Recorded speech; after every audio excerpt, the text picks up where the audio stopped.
Primer ensayo sobre la población, escrito de Robert Thomas Malthus. Capítulo 19.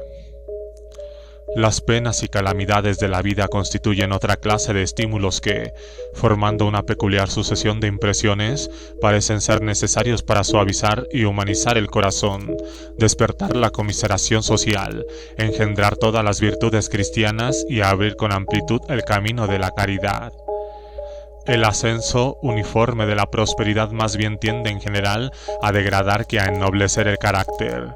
Un hombre que no haya sentido jamás el dolor podrá difícilmente compartir los sufrimientos y las alegrías, las necesidades y los anhelos de sus prójimos. Pocas veces sentirá ese calor del amor fraterno, esos afectos suaves y amistosos que dignifican el carácter humano más aún que la posesión de los talentos más elevados, que si bien constituyen indudablemente un rasgo sumamente importante y refinado del espíritu, no deben en absoluto considerarse como el único. Hay muchos espíritus que no han sido sometidos a esos estímulos que generalmente forman los talentos y que, sin embargo, se hallan vivificados en alto grado por los estímulos de la conmiseración social. En todos los niveles de la vida y con la misma frecuencia en el más bajo que en el más alto, se encuentran personas rebosantes de bondad humana, pletóricos de amor a Dios y al prójimo y que, aunque desprovistos de esos peculiares poderes de la mente llamados talento, ocupan, evidentemente, puestos más elevados en la escala humana que muchos que los poseen. La caridad evangélica, la humildad, la piedad y toda esa clase de virtudes que se distinguen particularmente con el nombre de virtudes cristianas no parecen incluir necesariamente al talento y así, un alma que posea estas amables cualidades, que haya sido despertada y vivificada por estas exquisitas simpatías, debe estar ligada al cielo por vínculos más íntimos que la sola agudez intelectual. Los mayores talentos son, con frecuencia, mal aplicados, y los perjuicios que ocasionan están en proporción con la amplitud de sus poderes. Tanto la razón como la revelación parecen asegurarnos que estos espíritus serán condenados a la muerte eterna, pero mientras residen en la tierra estos instrumentos del vicio aportan su contribución a la gran masa de impresiones excitando el disgusto y la execración. Parece muy probable que la depravación moral sea absolutamente necesaria para que se produzca la excelencia moral. Un hombre cuya vista no alcanza más que el bien puede decirse con razón que actúa impulsado por la ciega necesidad. La búsqueda del bien en este caso no indica la menor tendencia virtuosa. Tal vez pueda decirse que la sabiduría infinita no necesita juzgar a las personas por su acción externa, pues de antemano sabe con certeza si van a optar por el bien o por el mal. Este argumento es aceptable si de lo que se trata es de rebatir el concepto de que el espíritu en este mundo atraviesa un estado de prueba. Deja de serlo si con él se pretende combatir el concepto del estado de formación. Desde este último punto de vista, el ser que ha visto la perversidad moral y ha experimentado ante ella desaprobación y repugnancia es esencialmente diferente de aquel que tan solo ha conocido la bondad. Son trozos de arcilla sometidos a impresiones distintas. Sus conformaciones serán necesariamente diferentes o, incluso, si accedemos a dar a ambos la misma hermosa forma de la virtud, habrá que tener en cuenta que si bien uno ha pasado ya el proceso posterior necesario para proporcionar firmeza y permanencia a su sustancia, el otro, en cambio, sigue expuesto a ser dañado o quebrado por cualquier impulso accidental. El amor y la admiración ardientes de la virtud parecen implicar la existencia de algo que se oponga a ella, y es muy probable que la misma belleza de forma y de substancia, la misma perfección del carácter, no podrían engendrarse sin las impresiones de desaprobación que provoca el espectáculo de la maldad moral. Cuando el espíritu es vivificado por las pasiones y las necesidades del cuerpo, surgen las necesidades intelectuales, y el deseo de saber y la impaciencia provocada por la ignorancia forman una nueva e importante categoría de estímulos. Cada sector de la naturaleza parece haber sido especialmente ideado para proporcionar este tipo de estímulos al esfuerzo mental y ofrecer materia inagotable a las indagaciones más perseverantes. Nuestro bardo inmortal decía de Cleopatra que la costumbre no puede enraizar su variedad infinita. A expresión que, aplicada a cualquier otro tema, puede parecer una hipérbole poética, pero que, aplicada a la naturaleza, no es sino la exacta realidad. La variedad infinita parece ser, efectivamente, su rasgo característico más eminente. Los ligeros tintes que aparecen por doquier en el cuadro dan espíritu, vida y relieve a sus exuberantes bellezas, y las esperanzas e irregularidades, esas partes inferiores que sirven de apoyo a las superiores y que, a veces, ofenden a la exigente mirada microscópica del hombre de visión corta, contribuye a dar simetría, gracia y belleza de proporciones al conjunto.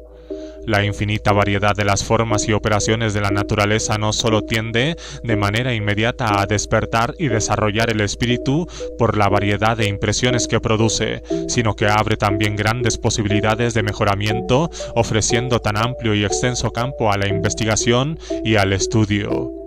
Una perfección uniforme y homogénea carecería de ese poder vivificante. Cuando intentamos contemplar el sistema del universo, cuando pensamos en que las estrellas son los soles de otros sistemas esparcidos por el espacio infinito, cuando reflexionamos en que probablemente tan solo vemos la millonésima parte de esos luminosos orbes que envían luz y vida a innumerables mundos, cuando nuestras mentes se postran en admiración ante la fuerza poderosa e incomprensible del Creador, incapaces de captar esta inconmensurable concepción, no tengamos la mezquindad de quejarnos de que los climas no sean todos bonancibles, de que no tengamos una primavera eterna a lo largo de todo el año, de que las criaturas de Dios no posean todas las mismas ventajas, de que se vea, a veces, oscurecido el mundo natural por nubarrones y tempestades y el mundo moral por el vicio y la miseria, y de que todas las obras de la creación no alcancen el mismo grado de perfección. Tanto la razón como la experiencia parecen indicarnos que esta variedad infinita de la naturaleza y la variedad no pueden existir sin partes inferiores y aparentes defectos. Esta admirable adaptación para promover el elevado propósito de la creación y producir el bien con la mayor abundancia posible. Tampoco creo que sea fortuita la oscuridad en que todos los temas metafísicos se hallan envueltos. Pienso que tiene la misma peculiar manera de añadir un tipo de estímulo que produce el ansia de saber. Es probable que el hombre, en el tiempo en que transita por la tierra, no alcance jamás respecto a estos temas un estado de completa satisfacción, pero esto no debe ser en absoluto motivo para no abordarlos. La oscuridad que rodea estos intereses temas de la curiosidad humana no tiene, tal vez, más finalidad que la de proporcionar inagotables motivos de actividad y de empeño intelectual. El esfuerzo constante por disipar esta oscuridad, aunque resulte vano, vigoriza y mejora las facultades racionales. Si llegasen un día a agotarse los temas de la investigación humana, es probable que el espíritu acabaría estancándose. Pero la posibilidad de que esta situación llegue a producirse desaparece ante la diversidad infinita de las formas y operaciones de la naturaleza y la materia inagotable que los temas metafísicos ofrecen a la especulación. ¿No fue Salomón particularmente juicioso cuando dijo que no hay cosa nueva bajo el sol? Al contrario, es probable que si continuara el sistema actual durante millones de años, seguiría siempre enriqueciéndose el caudal del conocimiento humano sin que, tal vez, lo que podríamos llamar la capacidad mental del hombre acusara un aumento realmente notable. Indudablemente, el fondo de conocimientos de un Sócrates, de un Platón o de un Aristóteles era notablemente inferior al de nuestros filósofos actuales, pero no puede decirse lo mismo en cuanto a su capacidad intelectual. El intelecto surge de un átomo, conserva su vigor durante un cierto tiempo y quizá durante su estancia sobre la Tierra tan solo pueda recibir un número limitado de impresiones. Estas impresiones pueden sufrir, ciertamente, infinidad de modificaciones y de estas modificaciones a las que habrá probablemente que añadir las que provienen de una diferencia en la susceptibilidad del germen original. Surge la infinita diversidad de caracteres que vemos en el mundo. Mas, tanto la razón como la experiencia parecen asegurarnos que la capacidad de la mente humana no crece en proporción con la masa de conocimientos existente. Las inteligencias más agudas se forman a través del esfuerzo de pensamiento original, del empeño por crear nuevas combinaciones, por descubrir nuevas verdades y no recibiendo pasivamente las impresiones de las ideas de otros hombres. Si llegara un día en que desapareciera la esperanza de nuevos descubrimientos, en que la única ocupación de la mente fuese adquirir los conocimientos preexistentes, sin esforzarse por formar nuevas y originales combinaciones, ¿acaso la masa de los conocimientos humanos fuese entonces 1000 veces superior a la de hoy? Pero supondría el cese de uno de los más nobles estímulos al esfuerzo mental. Se perdería el rasgo más refinado de la inteligencia, el fin de todo lo que el genio lleva consigo, y en esas circunstancias es imposible concebir que nadie pudiese llegar a poseer la energía intelectual de un Locke, de un Newton o de un Shakespeare, ni siquiera la de un Sócrates, un Platón, un Aristóteles o un Homero. Si una revelación divina, de cuya autenticidad nadie pudiese dudar, disipase la niebla que envuelve a los temas metafísicos, explicando la naturaleza y la estructura del intelecto, las propiedades y esencias de todas las sustancias, el modo de obrar del Ser Supremo en su labor creadora y todo el plan y esquema del universo, este aumento de conocimiento, en vez de suscitar un nuevo vigor y una mayor actividad intelectual, produciría más bien un relajamiento y enfriamiento general de la vida del espíritu. Por este motivo, jamás he aceptado las dudas y dificultades que entrañan algunas partes de las Sagradas Escrituras como argumento valedero contra su origen divino. El Ser Supremo podía, indudablemente, haber acompañado sus revelaciones al hombre con una sucesión de milagros de tal naturaleza que su poder de convicción anulara de una vez todas las discusiones y vacilaciones existentes. Pero por muy débil que sea nuestra razón para comprender los planes del Supremo Hacedor, no lo es tanto como para que no pueda apreciar los principales inconvenientes de una tal revelación. Lo poco que sabemos de la estructura del espíritu humano nos basta para convencernos de que un conocimiento arrollador y absoluto como el que suponemos, en vez de conducir a la elevación moral del hombre, causaría el efecto de una bomba sobre toda la actividad intelectual y acabaría prácticamente con la virtud. Si la amenaza del castigo eterno que figura en las Escrituras tuviese para el hombre corriente el mismo viso de realidad que la afirmación de que a la noche sigue el día, esa vasta y tenebrosa idea se apoderaría de manera absoluta de las facultades humanas, eliminando prácticamente todas las demás preocupaciones, y entonces las acciones externas de los hombres serían todas casi iguales. El comportamiento virtuoso no sería ya un indicio de virtud. El vicio y la virtud se fundirían en una masa común, y si Dios, con su vista omnividente, podría seguir distinguiendo a los buenos de los malos, no así el hombre, que solo puede juzgar por las apariencias y las impresiones exteriores, que en este caso serían las mismas. En semejantes circunstancias, sería difícil concebir que el ser humano pudiera aprender a odiar la depravación moral, amar la bondad y admirar y adorar a Dios. Nuestras ideas de la virtud y del vicio no son, tal vez, muy exactas ni están muy bien definidas, pero pocos habrá, creo yo, que llamen virtuosa una acción cometida única y simplemente por temor a un terrible castigo o en la esperanza de una maravillosa recompensa.